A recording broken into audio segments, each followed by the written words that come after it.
పెద్ద డైరెక్టర్లు ఆలోచించేది ఏంటంటే stature. That's what they use to call.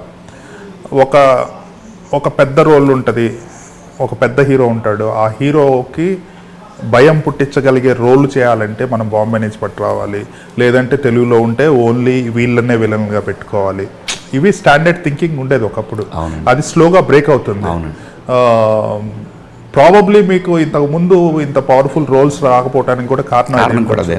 ఇప్పుడు ఓపెన్ అయింది కాబట్టి probably I think in the future there is more scope. కొంతమంది బెదిరించేవాళ్ళు కూడా అండి, మనం చూసేవాళ్ళం కదా. కొంతమంది బెదిరించేవాళ్ళు రావట్లేదని 10 o'clock సెట్కి రావటం, 5:30. అవును. అసలు ప్రొడ్యూసర్ ఏమవ్వాలి?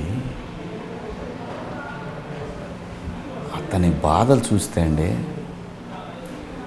నేను ప్రొడక్షన్ చేస్తున్నా కదా, నేను ప్రతిరోజు అండి ప్రొడ్యూసర్ దేవుడురా బాబు, వాడు దేవుడురా, అలాంటి ఇన్సిడెంట్లు కనపడతా ఉంటాయి.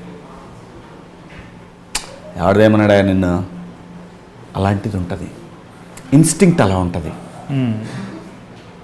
వాళ్ళకి ఆ స్పేస్ అలా ఇచ్చేసరికి వాళ్ళ మైండ్ సెట్ కూడా అలా తయారైపోతుంది. పర్టికులర్గా చాలామంది బయట నుంచి వచ్చేవాళ్ళు కూడా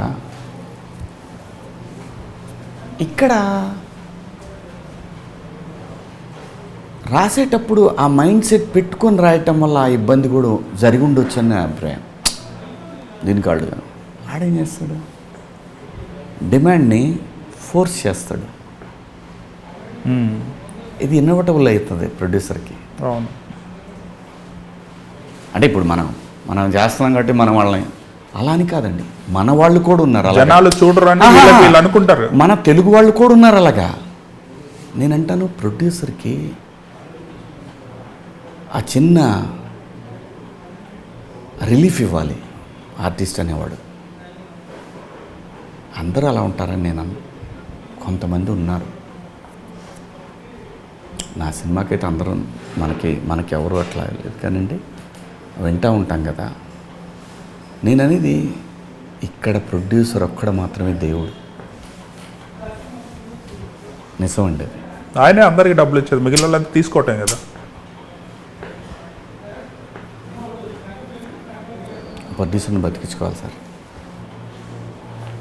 ఖచ్చితంగా. ఇక పెద్ద కాంబినేషన్లో వాటిలో చేసే వాళ్ళకి పెద్దగా ఏమి ఉండదేమో, కానీ సినిమా బతకాలంటే